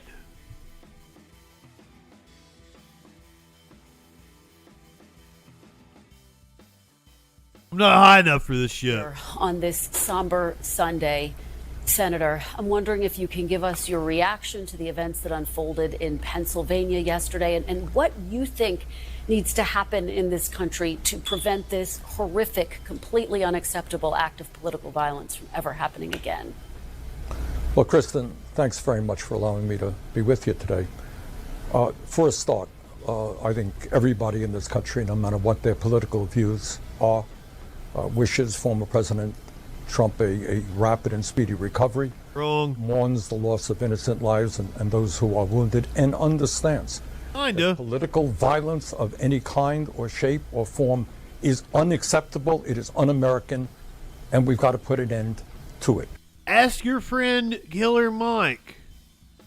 Sometimes violence might be necessary. I think in this traumatic moment, it's time for all of us to take a deep breath, remember what this country is about and what political campaigns are about. And they're about serious discussions. Once again, if I remember what this country is about, it's incredibly violent. These serious problems facing this country. So let's use this moment. If there's any silver lining in this tragedy, it's to figure out how we go forward peacefully, constructively, and intelligently. Absolutely, Senator. And you obviously have been impacted by political violence yourself in 2017. That horrible moment when Republican Congressman Steve Scalise was shot at. I don't know she was going to bring that up. You came out and forcefully denounced what had happened upon learning that the suspected shooter had been a volunteer for your campaign. How does that experience... Why are we constantly hearing about the dude who shot Steve Scalise and not all the trillions of other fucking right-wing Nazi motherfuckers who have killed people? Why is it always that one that they bring up? Never, what was that dude's name? Cesar Sazak or something?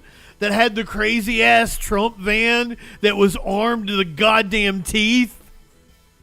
Inform how you think the country can move forward right now? Well, let me also say... Bernie does it for us. My office right here in Burlington, Vermont, with 7... I was not there at the moment, but there were 7 staff members there. I was almost burned down by somebody who's in... Yeah. 7 Trump praised the plot to kidnap Whitmer. Political violence in all its forms. The bottom line is what we need as a nation, what a democracy is about. Many right-wingers have called it a false flag. What it is about is a serious discussion of where we are as a nation and how we go forward. You know, in a certain way, Kristen, politics should be kind of boring. You don't deserve to be called Kristen. Our health care Let's call her Kritten. Is functional. Shut up, Kritten. Well, it's kind of a boring discussion. But we need a healthcare system that guarantees healthcare to all people. We have massive... Not watching England versus Spain, what? A boring discussion. Should 3 people own more wealth than the bottom half of American society? So I think what we have got to see is serious discussion. Benny, you're an idiot. Issues and you are a sycophant. Rhetoric that we have. You are in a cult. The last number of years. Senator, you know, before all of this had happened, I invited you to come on to talk about your op-ed, your perspective on the 2024 campaign. Obviously, there has been a lot of discussion about whether President Biden should pass the torch, whether he should be the standard bearer. In your op-ed, you say enough of all of that discussion. You say it's time to put the divisions, quite frankly, to rest about whether President Biden should be the nominee. I wonder if you think this moment will impact that debate, and if so, how? No, I don't. Look, I don't. I mean, I think President Biden is the strongest candidate the Democrats have. I think he has a very, very effective record that he can run on. We are finally lowering the cost of prescription drugs. We are rebuilding our... Bernie been stacking W's in the Senate. With the existential threat of climate change, we're trying to do our best to protect the good domestic policy that Biden has had has been steered by Bernie Sanders. But what I have been critical of, and I'm seeing good things. I thought President Biden's speech on Friday night was really good. And I think he talked about what he wants to do with a Democratic Congress in the first 100 days of his administration. And, you know, when he talks about expanding Social Security, Kristen, you know, we have half of our seniors in this country are living on less than $30,000 a year. We got to improve benefits, and we do that by lifting the cap. You got millions of seniors who can't afford to go to a dentist. We have to expand Medicare to include dental, hearing, and vision. Workers who want to join a union, unable to do that. We have to pass the PRO Act. We have to raise this minimum wage, which is now $7.25 an hour, to a living wage. That's what he talked about. And I think if he continues to talk about that, I think he gets reelected. All right, Senator Sanders, you said something significant today, that our politics is your hope should be boring again. Yes! To that happening, I think everyone. I've said that. I miss political perspectives can agree to that. I miss boring politics. Thank you very much for your perspective. I really appreciate it. Well, thank you for having me. Appreciate it. Thanks for watching. Shut up, Lester.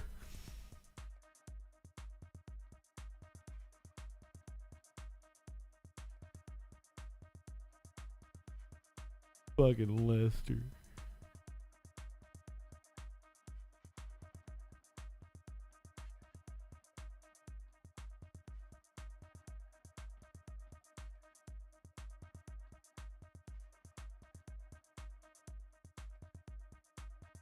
Apparently Biden is going to speak again later today. I don't know if that's going to be... It's apparently coming from the Oval Office. Perhaps if it is during the time that the Troll Patrol is on, we'll take it live. It might be, you know, it's Biden, so it might be 6:30, 7 o'clock or something this evening. If that is the case, we'll come on early and we'll do the show then.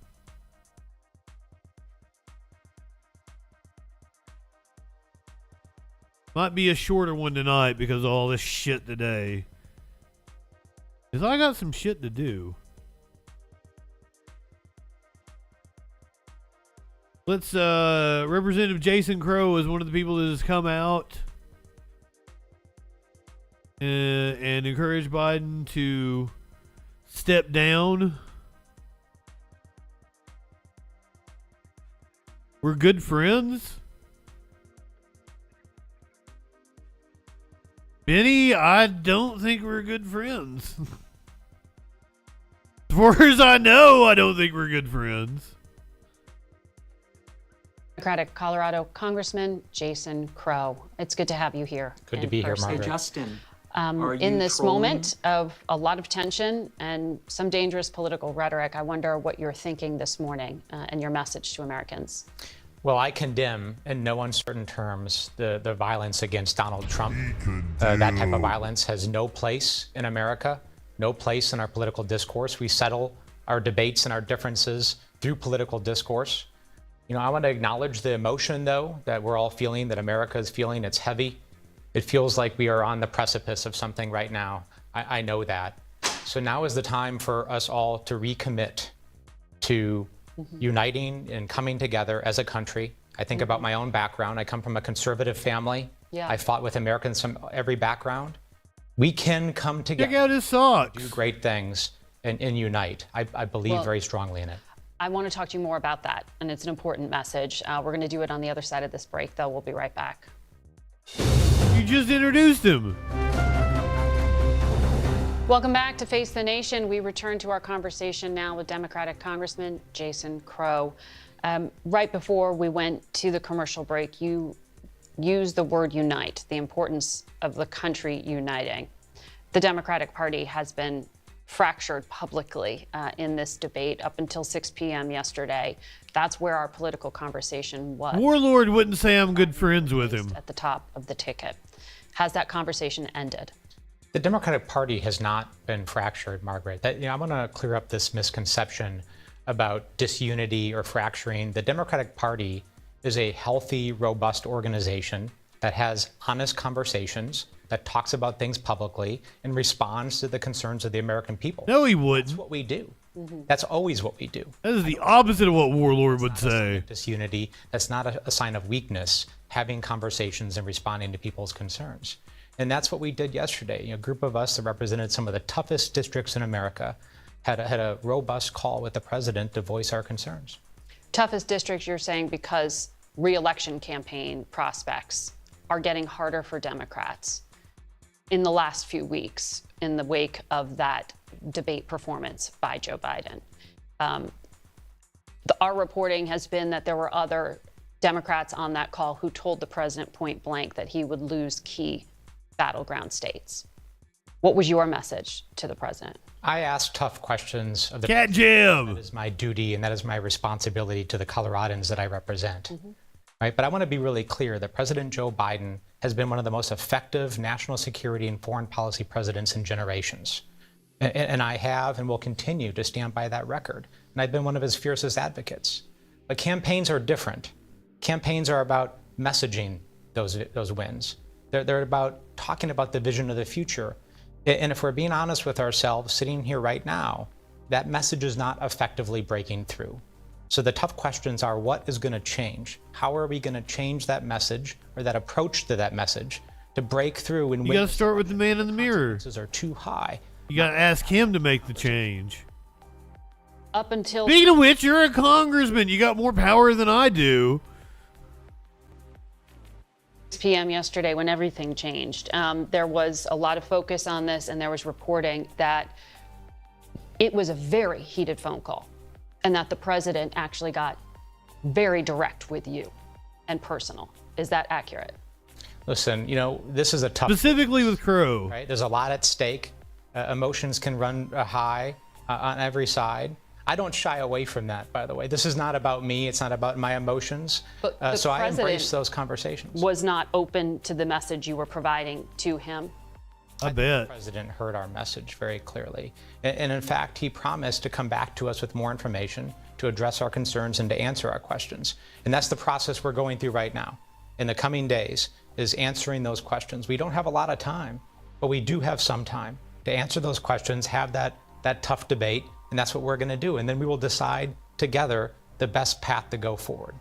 So when you say decide together the best path to go forward, you are not completely closing the door on the conversation about a change at the very top of the Democratic ticket? Well, ultimately, that is the president's decision. We can voice opinions, and I don't make decisions without full information, and I don't yet have that full information. He's made his opinion very clear that he's not going anywhere. Well, again, I cannot speak for the president. All I can say is what I believe in the concerns that I have. And I've been very clear about those concerns because that is my duty to Colorado. That is my duty to my constituents and to my country. That is my oath. My duty is to make sure that we can address the challenges before us and we can win this campaign. But you are, to be clear, still concerned that Joe Biden is on a losing path. I do believe right now, unless there's a major change, that there is a high risk that we lose this election. That group of Democrats on that call, again, we were the majority makers in 2018, and we will be those that will help us lead to the majority again this fall. We know how to fight and we know how to win these tough elections. And reading the tea leaves is very troubling for many of us right now. So we want to see a change, and that's what the questions that we're asking are about. I want to ask you about rhetoric. At a distance, everyone has gotten very heated, obviously, in the past 24 hours, but I'm talking leading up to it. Democrats have referred to Donald Trump as a sociopath, as a narcissist, who have been in just heated campaign rhetoric. It's true. Verbal criticisms in very heated terms. Do you think at this moment all of that should stop? No. I think right now, on the heels of an attempt at what appears to be an attempted assassination attempt by all the evidence that we're seeing right now, we all need to take a step back. We all need to take a breather. Has Democratic leadership told you to do that? They have not. This is my opinion. Although I've seen other Democrats come out with that message, and the president said as much last night. What leadership requires during this very sensitive, very delicate time, where violence could spiral out of control, right? We are on that precipice. So leadership requires that we all step back and we say enough is enough. We can't do this. And this is my call to action, both to the American people and to my colleagues. To the American people, right now, pick up the phone, walk out your door, go talk to your neighbor, go talk to your colleague, call your friends. Oh, I ain't doing who that. Don't agree with you, and tell them, we can disagree. You're not my enemy. You're not evil. This is our time to come together and to reach out to each other and to my colleagues. Talk to my neighbor, ooh. Creating political moments, and let's start creating political change. That is what we need now. I think a lot of Americans would agree with that sentiment. I know tomorrow House members will receive a security briefing. There has already been a history of threats against So Biden is scheduled for 8 p.m. tonight. So normal troll time. I'll probably come on like 15 minutes early. Lawmakers, I wonder. We'll come on like 7:45. Showing up for work or carrying out your work as a lawmaker. Well, it's a sensitive time. There's no doubt about it. I've received numerous death threats against me during my time in office. I've been on the receiving end of political violence as well myself.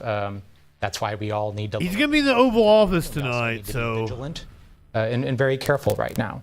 There's no doubt about it. And this goes to my earlier point about rhetoric and words mattering, but also making sure that we're all taking care of ourselves.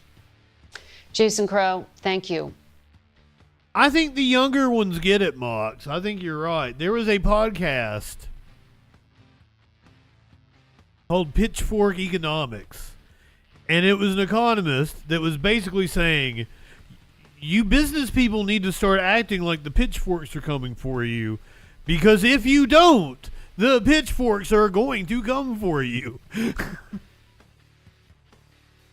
And you need to start taking that into account in your business practices if you don't want the pitchforks to come for you. We're on the precipice of something. In 10 years, we might be able to look back and put a name on it.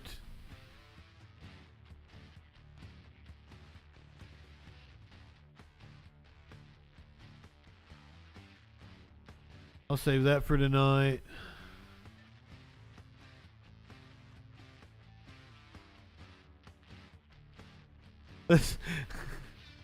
I didn't watch this video, but I watched the video, but it was with subtitles. I want to hear the words. Alors, Guignou, vous êtes transgenre, vous étiez une fille et maintenant. Oh, it's in another language. I needed subtitles anyway. Anyway, this is the trans debate in 17 seconds. Alors, Guignou, vous êtes transgenre. You used to be a girl, fille et maintenant. And now you're a boy. Êtes-vous? And you're happy. Oui, je suis très heureux. Yes, I'm really happy. Oui, mais enfin tout. Sure, but listen, Jesus, voilà, can it? Flash débat. À demain. And that's Flash Debate. See you tomorrow. Alors, Guignou, vous êtes transgenre, vous étiez une fille et maintenant vous êtes un garçon. Êtes-vous heureux? Oui, je suis très heureux. Ah, oui, mais enfin tout de même, Jésus. Oh ta gueule. Voilà, c'était Flash débat. À demain. That was amazing. Can it? That's the trans debate right there. Can it? Sure, but Jesus, can it? Oh, I enjoyed that way too much.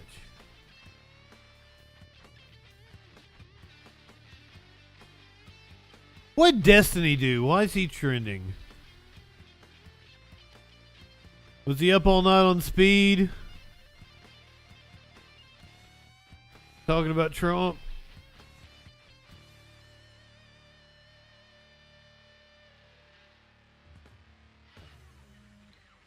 Steven.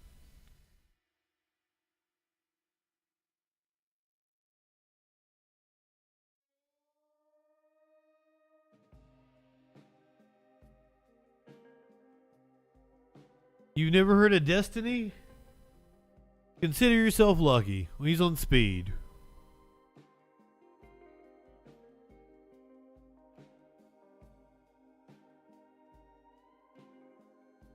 What's the rooster doing there?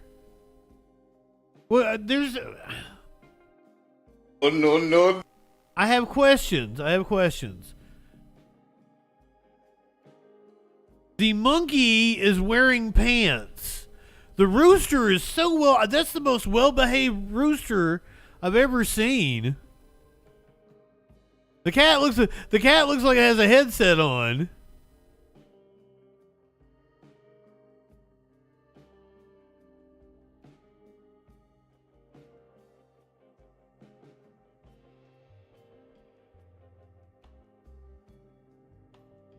I feel like they've done that before because the dog seems very okay with it.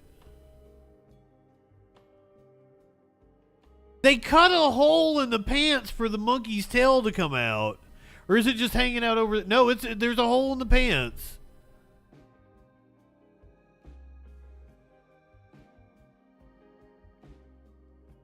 Can I find a longer version? Can I get like monkey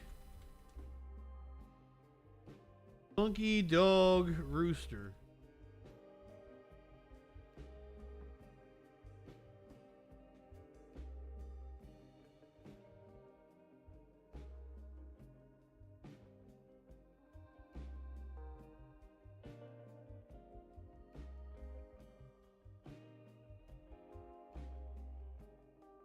I don't think these are the same monkey, dog, and rooster.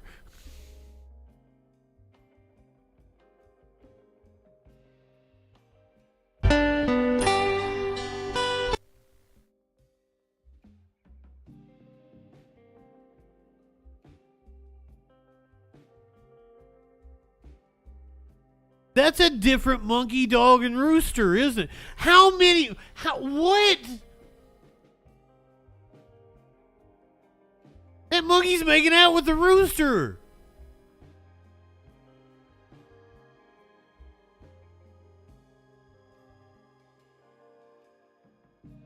I just showed you like some interspecies porn. You live in sexual anarchy?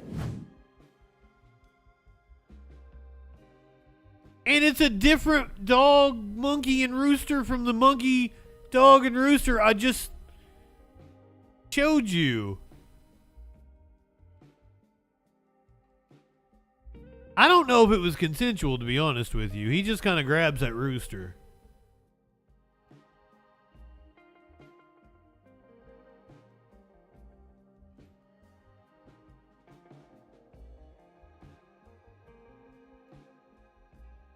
And what's up with this? The dog looks like it's high. It's high and it's getting cucked by the monkey. It's in the cuck chair while the monkey makes out with the rooster.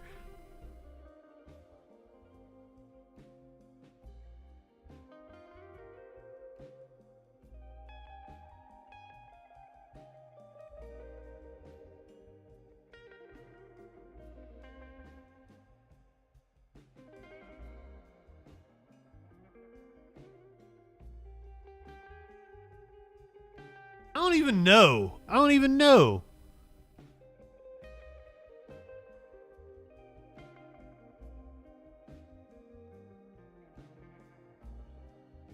Maybe it's the same monkey, dog, and rooster. No, that's a different dog. The other rooster was more red, wasn't it? That might be the same monkey.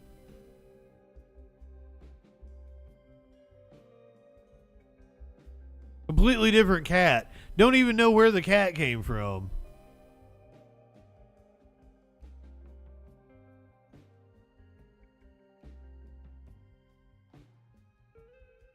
So we're going to be back tonight. We'll be on like 15 minutes early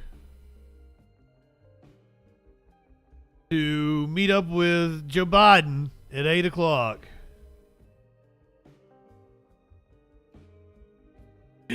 Oh my God. I got into a fight before I got banned. I got into a fight with James from the internet. And I go in and I'm super nice to him in his chat and shit. So now I'm gonna raid into him. So if you're watching on Twitch, you're going to James from the internet, Mr. Pro Streamer himself. I will see you tonight about 8:15, 8 o'clock. Go ahead, light one up. Oh, it's hard to do that like in the middle of the day. Don't do anything I wouldn't do. However, that doesn't limit your options very much at all.